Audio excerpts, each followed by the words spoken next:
안녕하세요, 뽀블리입니다. 오늘은 산성수와 그리고 미네랄에 대해서 조금 알아볼 텐데요. 그리고 특히 운동하시는 분들은 이 영상을 꼭 보셨으면 좋겠어요. 페이지는 89페이지고요. 한국 사람들이 가장 부족한 영양소가 칼슘이라고 해요. 근데 우리가 칼슘을 생각해보면 탄수화물, 단백질, 지방 같은 거는 많이 먹지만 칼슘이 포함되어 있는 미네랄, 무기질 같은 거는 우리가 사실 많이 먹어내는 식단이 아니죠. 그렇다 보니까는 칼슘이 많이 부족한 것 같아요. 근데 이런 칼슘은 성인 기준으로 몸무게의 한 2%가 칼슘으로 되어 있대요. 근데 그런 칼슘들이 예상하신 것처럼 대부분 뼛속에서 많이 살고 있어요. 이렇게 뼛속에 칼슘이 많이 저장이 되어 있는데 우리 혈액이 하루 종일 온몸을 돌아다니면서 순환하는 것처럼 이런 칼슘도 뼛속, 혈액, 세포 이렇게 많이 왔다 갔다 하거든요. 그런데 우리가 외부에서 칼슘을 많이 먹어내지 못해서 혈액에 있는 칼슘의 농도가 조금 낮아지면 부갑상선 호르몬이 명령을 하는 거예요. 야, 뼛속에 있는 너네 칼슘 지금 혈액으로 좀 가야 될 것 같아. 이렇게.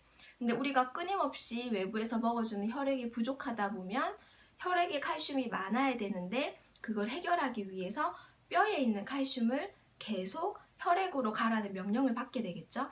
그렇다 보니까 뼛속에서는 많은 칼슘을 잃어가게 되고 결국에는 골다공증으로 가요. 왜냐하면 그 뼛속에 있는 칼슘이 혈액으로 많이 넘어갈 경우에 어쨌든 필요한데 쓰이고 나서의 그 남아있는 칼슘이나 이런 미네랄들은 결국에는 대소변으로 전부 다 배출이 되거든요. 다시 뼛속으로 가는 게 아니고. 그렇다 보니까는 요즘에 젊은 분들 보면은 골다공증 있으신 분들 굉장히 많으세요. 골다공증.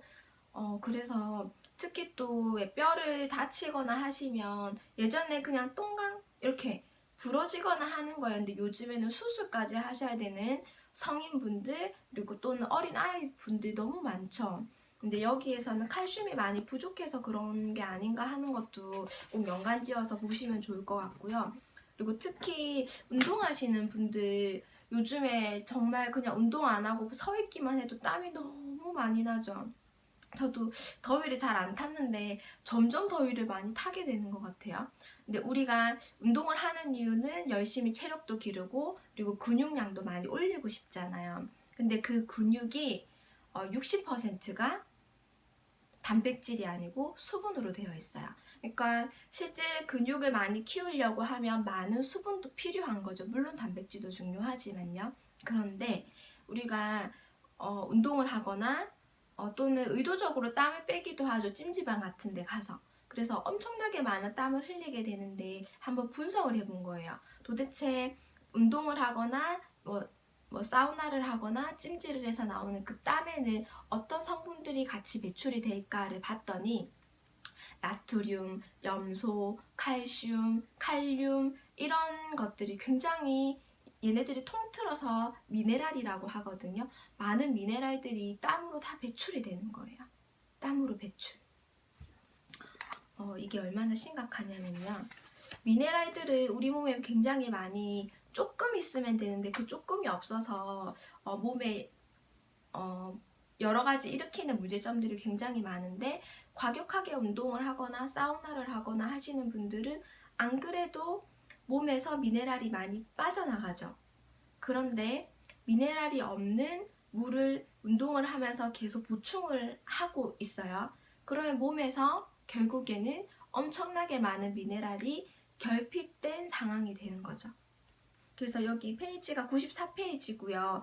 운동선수가 훈련이나 경기 중에 미네랄이 없는 산성수를 마시는 것은 절대 금지해야 한다라고 표현이 되어 있거든요. 그래서 운동하시는 분들은 특히 더 땀을 많이 흘리시는 분들도 특히 더 요즘에 바깥에서 근무하시는 분들도 땀 흘리는 양이 보통 아니실 건데 많이 수고하시지만 꼭 미네랄이 들어가 있는 물을 드셨으면 좋겠어요. 그리고 미네랄이 빠져있는 물을 그냥 쉽게 표현해서 산성수라고도 연관을 지어서 표현할 수 있는데요. 그 산성수가 얼마나 위험하냐면 암과도 연관이 굉장히 커요. 그래서 꽤 많은 분량으로 되어 있는데 제가 포인트만 찝어 드릴게요.